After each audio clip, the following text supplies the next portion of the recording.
오늘 성경 말씀은 요한계시록 6장 1절에서 17절입니다. 요한계시록 4장 5장에서 하나님의 어전 장면과 함께 시작된 종말 환상 이야기는 6장에서 하늘과 땅의 두 이야기로 나누어집니다. 요한계시록 6장에서는 어린 양이 두루마리에 봉인을 떼시는 장면들과 그 결과로 일어나는 사건들이 하늘과 땅을 반복 교차하며 전개되고 있습니다. 즉 하늘 어전에서 봉인을 떼면 땅에서 그에 해당하는 사건이 일어나는 방식입니다. 어린 양이 7인 중에 처음 4인을 떼실 때 흰 말, 붉은 말, 검은 말, 청황색 말을 탄 자가 순서대로 뛰어나와 여러 상징적인 행동을 합니다. 비슷한 유형으로 벌어지는 처음 4인의 사건들은 하나로 묶여 있으며 기록된 분량도 뒤에 나오는 것들에 비해 짧습니다. 그에 반해 5째, 6째, 7째인의 사건들은 독립되어 각기 독자적인 의미를 가지고 있습니다. 이러한 4+3 구조는 7 나팔과 7 대접 재앙에도 비슷하게 나타나고 있습니다. 그러나 이런 공통된 패턴이 등장한다고 해서 세 개의 7중주가 같은 사건의 반복은 아닙니다. 세 개의 7중주는 인과 관계에 따라 꼬리에 꼬리를 물고 발생합니다. 그러면 7인이 떼어지면서 벌어지는 사건들은 종말 시나리오의 기간 진행에서 어디쯤일까요? 두루마리에 종말 심판의 시나리오가 담겨 있다고 생각하면 7인이 다 떼어지기 전에는 종말 심판이 일어나기 전의 현실, 곧 요한과 소아시아 7교회의 현실을 보여준다고 할 수 있습니다.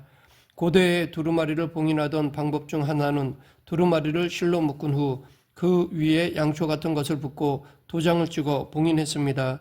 만일 요한계시록 5장의 큰 두루마리가 이런 식으로 봉인되어 있었다면 7개의 봉인을 제거하고 실을 모두 풀기 전까지는 두루마리의 내용을 볼 수가 없었을 것입니다. 이 7인이 종말 심판이 시작되기 전에 현실을 보여주는 것이라는 주장은 5째 인 장면으로도 뒷받침될 수 있습니다. 어린 양이 5째 인을 떼실 때 하늘 제단 아래에 있던 순교자의 영혼들이 큰 소리로 하나님께 어서 종말 심판을 시작해 주시기를 간청합니다. 이런 장면은 5째 인이 떼어지기까지 종말 심판이 아직 시작되지 않았음을 보여줍니다. 여기 나오는 순교자들의 단어는 요한계시록 5장에 나오는 요한 자신의 울음이기도 하고 요한계시록을 읽는 성도들의 간구이기도 합니다. 하나님은 그에 대해 잠시만 더 기다리라고 하셨습니다. 처음 4인에 대한 설명은 같은 방식으로 서술되어 있습니다. 어린 양이 7인 중 하나를 떼시면서 보좌의 4생물 중 하나가 우레와 같은 소리로 오라라고 하였습니다. 그러면 흰 말, 붉은 말, 검은 말, 청황색 말이 순서대로 나왔습니다. 흰 말을 탄 자는 활을 가졌고 면류관을 받아 이기면서 계속 이기려고 나아갔습니다. 흰 말을 탄 자의 승리는 계속됩니다. 붉은 말을 탄 자는 큰 칼을 받고 땅에서 평화를 제거하면서 사람들이 서로 죽이게 하였습니다. 이것은 전쟁을 상징합니다. 검은 말을 탄 자는 손에 저울을 들고 있는데 그가 나올 때 한 데나리온의 밀 한 대요, 한 데나리온의 보리석 대라고 소리가 들렸습니다. 이는 당시 정상적인 말값의 약 8배이자 평소 보리값의 5배 이상이 되는 비싼 가격으로서 기근이 들어 식량 품귀 현상이 일어났음을 보여줍니다. 청황색 말을 탄 자의 이름은 사망이며 음부가 그 뒤를 따랐습니다. 오늘날 초록색은 긍정적인 뜻으로 많이 사용되는 색이지만 반면에 시체나 피부의 멍과 비슷한 색이기도 합니다. 여기서 붉은 말, 검은 말, 청황색 말이 가리키는 것은 비교적 분명하게 드러납니다. 새 말은 전쟁과 기근과 죽음이 계속되고 있는 고된 삶의 현실을 나타냅니다. 이것은 인류가 역사 이래 계속 직면해 오고 있는 보편적인 고난의 현실을 가리킵니다. 요한계시록이 기록될 당시의 상황이 그러했습니다. 그렇다면 흰 말을 탄 자는 누구일까요? 흰 말을 탄 자는 여러 면에서 예수 그리스도를 닮았습니다. 첫째, 요한계시록에서 흰 말은 대부분 긍정적인 뜻을 가지고 사용되었기 때문입니다. 둘째, 이 장면에서 흰 말을 탄 자의 특징은 계속 승리를 거둔다는 것인데 바로 앞에 어전 장면에서도 예수 그리스도께서 승리하셨기 때문입니다. 무엇보다도 이 장면은 요한계시록 19장 1절에 나오는 예수님의 재림 장면과 비슷하기 때문입니다. 요한계시록 6장 2절과 19장 11절에 보라 백마와 그것을 탄 자라는 말이 반복되고 있습니다. 이 두 장면에서 무려 8단어가 일치하고 있습니다. 그러나 이런 유사성에도 불구하고 요한계시록 6장의 흰말을 탄 자는 예수 그리스도가 아닙니다. 왜냐하면 이 장면에서 어린 양이신 예수 그리스도는 하늘 어전에 계시고 백마와 그것을 탄 자는 같은 시간에 땅에 있기 때문입니다. 무엇보다도 첫째인을 뗄 때 나오는 흰말을 탄 자가 예수 그리스도가 아니라는 사실은 내 말에 바로 이어 나오는 서술을 통해 확인할 수 있습니다. 요한계시록은 처음 내 인을 뗄 때 연이어 나오는 내 말과 그에 따른 현상들을 보여준 후 이를 그들이 땅 4분의 1의 권세를 얻어 검과 흉년과 사망과 땅의 짐승들로서 죽이더라 라고 요약하였습니다. 여기서 그들이 사람들을 죽이는 방법으로 나열된 검, 흉년, 사망은 각각 둘째, 셋째, 넷째 말을 대변합니다. 붉은 말을 탄 자는 큰 칼을 받았고 검은 말을 탄 자는 흉년을 상징하며 홍황색 말을 탄 자의 이름은 사망입니다. 그렇다면 넷째로 언급된 땅의 짐승들은 누구일까요? 검과 흉년과 사망이 각각 둘째, 셋째, 넷째 말을 가리킨다면 땅의 짐승들은 첫째 말과 연결하는 것이 자연스럽습니다. 그런데 이렇게 이해하면 왜 흰말에 상응하는 내용을 처음에 언급하지 않고 마지막에 언급했는지 의문이 들 수 있습니다. 그것은 아마도 요한계시록 6장 2절부터 8절을 수미상관 구조로 구성하려는 의도였을 것입니다. 처음 4개의 인은 하나로 묶여 있습니다. 요한은 내 말의 등장을 차례대로 서술한 후 마지막에 내 말 사건 전체를 다시 요약함으로써 6장 2절부터 8절을 하나의 단락으로 구성했습니다. 이 단락은 내가 보았다, 보라 라는 지시어에 이어 흰 말로 시작되며 땅의 짐승으로 끝납니다. 이 구조는 요한계시록 6장 2절의 흰 말이 땅의 짐승들임을 보여주는 또 하나의 근거입니다. 그러면 흰 말을 탄 자가 땅의 짐승들이라는 말은 무엇을 의미하는 걸까요? 이것은 요한과 청중이 보는 현실에서 이기고 있는 자가 땅의 짐승들임을 보여줍니다. 요한계시록 13장에서 짐승은 로마 제국입니다. 혹자는 현실에서 신과 같은 무소부재의 권력을 가진 로마 제국을 보면서 그것이 정말 우리의 주일지도 모른다고 여겼습니다. 바로 그것이 흰말이 상징하는 내용입니다. 이를 종합해보면 처음 네 마리의 말은 전쟁과 기근과 사망이 파죽지세로 계속되고 있는 현실을 나타냅니다. 더군다나 그 현실의 참혹함을 만들어낸 로마 제국이 오히려 사람들로부터 주님으로 칭송을 받고 있습니다. 종말 직전의 현실을 보여주는 처음 내인 장면에는 신적 수동태 문장들이 포함되어 있습니다. 신적 수동태란 하나님의 이름을 부정한 입에 담기를 꺼리는 유대인들의 관습에서 나온 수사법입니다. 유대인들은 하나님의 이름을 함부로 부르지 말라는 제상 계명을 어기지 않기 위해 그분의 이름을 언급하지 않으면서도 그분에 관해 말할 수 있는 방법들을 개발해냈습니다. 그것이 바로 신적 수동태입니다. 신적 수동태란 하나님을 주어로 하는 능동태 문장을 수동태로 바꾼 후 행위자이신 하나님을 생략하는 수사법입니다. 요한계시록에는 이런 신적 수동태 문장이 자주 나옵니다. 이 신적 수동태를 적용하면 처음 내 인과 내 말의 말로 대변되는 성도들의 고난의 현실은 하나님의 허락으로 인해 가능한 것입니다.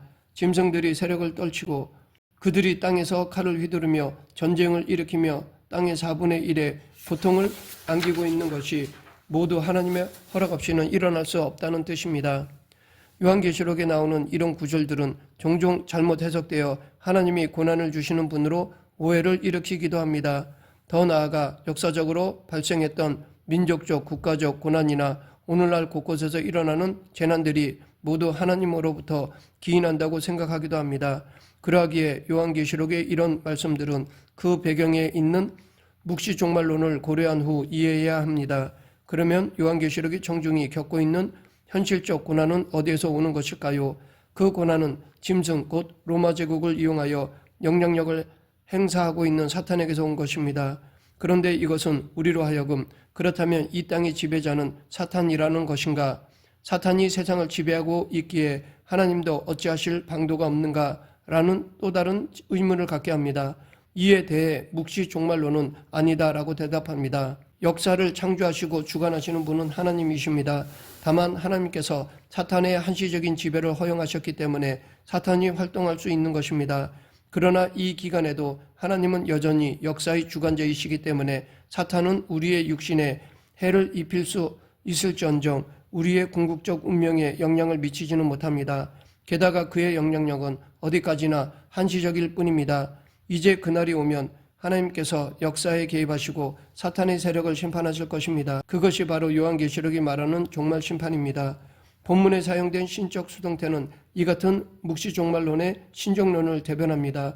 여기에 담긴 메시지는 세 가지입니다. 첫째, 오늘 우리가 겪고 있는 고난이 하나님에게서 온 것이 아니지만 하나님은 우리의 고난을 잘 알고 계신다는 것입니다.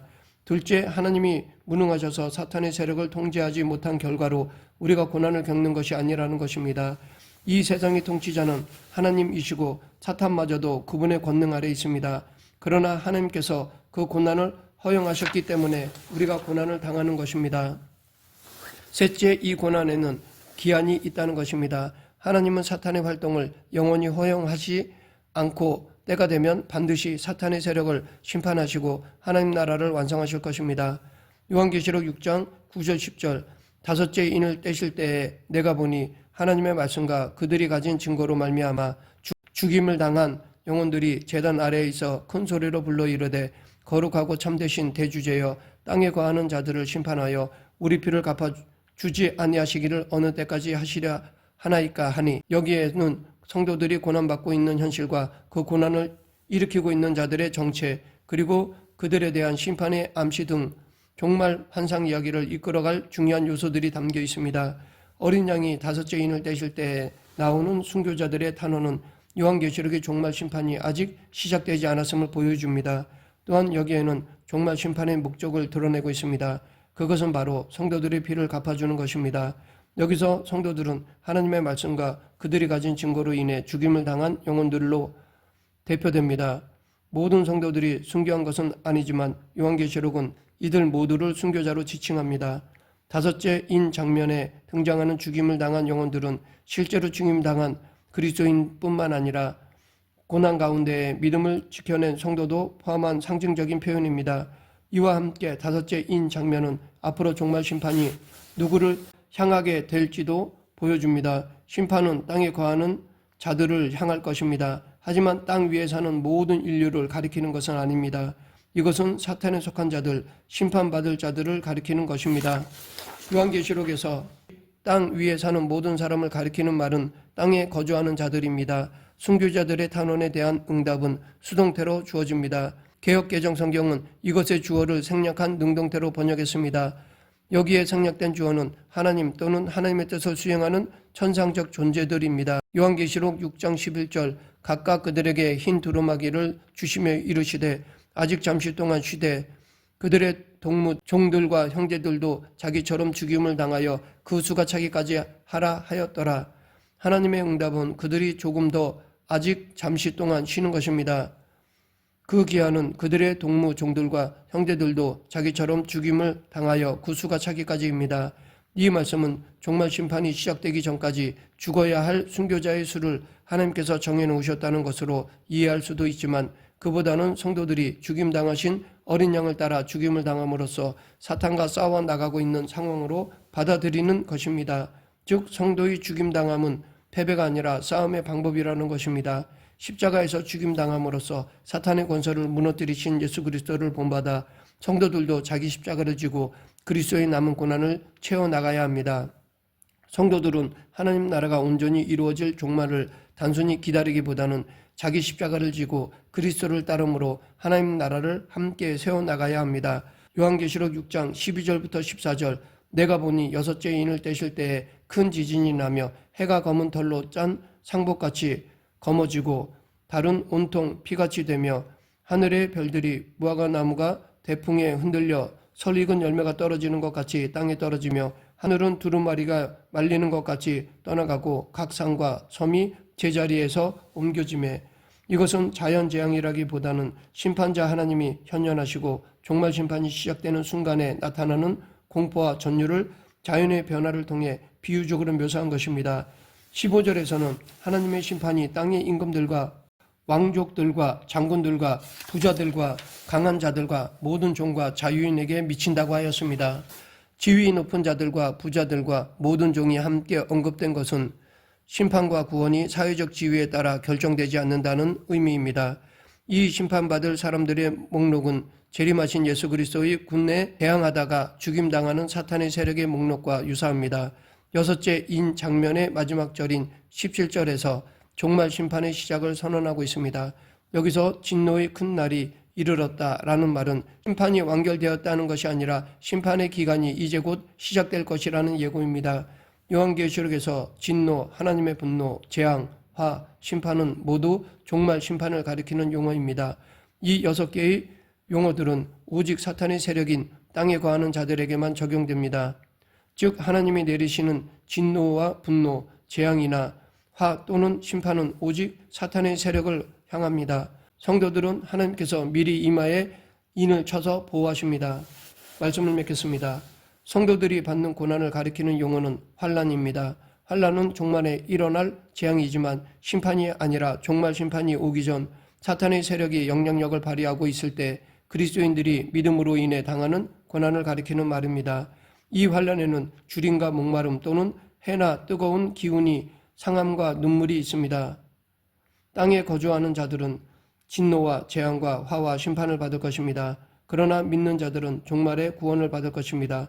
그러므로 우리 모두 그 어떤 환난에서도 믿음을 지켜 구원받는 자가 되길 간절히 축원합니다. 기도하겠습니다. 사랑과 은혜가 풍성하신 하나님 아버지, 어떤 상황 속에서도 하나님에 대한 믿음을 지켜 살아가는 그리스도인이 되게 하여 주시옵소서. 예수님 이름으로 기도드립니다. 아멘.